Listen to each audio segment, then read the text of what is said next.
Habari mtazamaji wa Nyaki TV, hapa tupo katika viunga vya shule ya sekondari Kukilango, ambapo leo ndo kulikuwa kuna UMISETA ambayo imejumuisha kanda mbili, kanda ya Kukilango na kanda ya Mazami. Lengo ni kuunda timu ya tarafa ya Makongoro ambayo itaenda kupambana na tarafa zingine kama tarafa ya Bumangi ili kuweza kupata timu ya wilaya ambayo itaenda kuwakilisha wilaya ya Butiama kwenye hii michuano ya UMISETA ambayo inajumuisha shule mbalimbali za sekondari. Mchezo safi.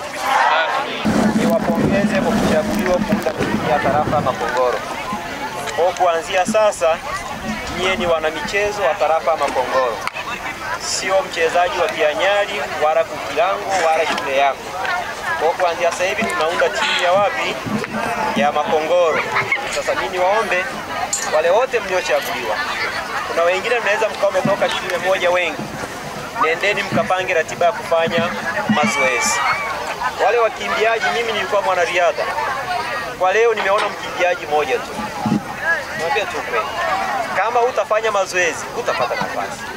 Kwa hiyo kafanya mazoezi. Ili utakapokuja siku ya mashindano kuunda timu ya wilaya, upate nafasi.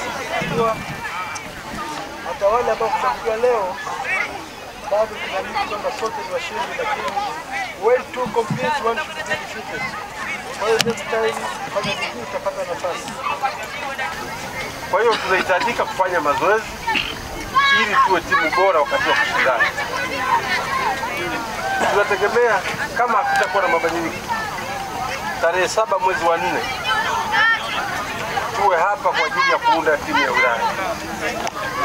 Na baada ya pale watakaochaguliwa watakuwa kambini kwa ajili ya kusubiri tarehe 13 kama kutakuwa na mabadiliko kwenda katika ngazi ya mkoa.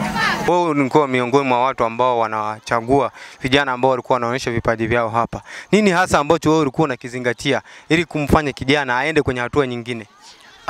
Kwanza mimi binafsi kwa sababu ni mtu wa mpira, kazi yangu ilikuwa ni moja tu, kumwangalia mchezaji ana talenti gani, mchezaji ana uwezo wa kucontrol mpira vipi, mchezaji ana uwezo wa kupiga pasi vipi, basi ndo tayari nakuwa nafahamu huyu ni mchezaji kiasi kwamba baadaye anaweza kufanya vizuri zaidi. Sawa. Sasa wewe kama mdau wa mpira ambaye uko katika wilaya ya Butiama, unawaambia nini walimu ambao wanawalea vijana hawa kwenye mashule yao? Mimi nadhani cha msingi wanatakiwa kuwaona kwamba watoto walio na kipaji baadaye inaweza ikawa ni maisha kwao. Kwa hiyo cha msingi wanapaswa kuwalea vizuri na kuwapa moyo, na wao kama walimu wa michezo basi waambie kwamba wajikiti busy sana na masuala ya football na elimu, kwa sababu maisha hayaeleweki. Hongera sana kwa mchezo.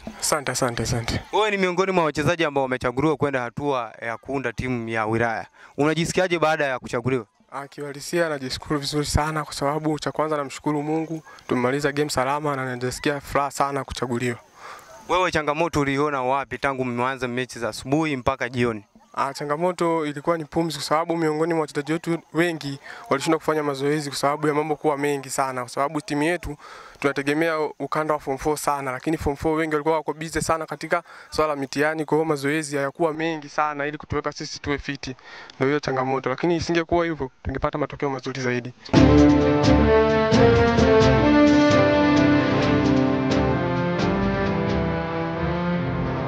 Nyaki TV.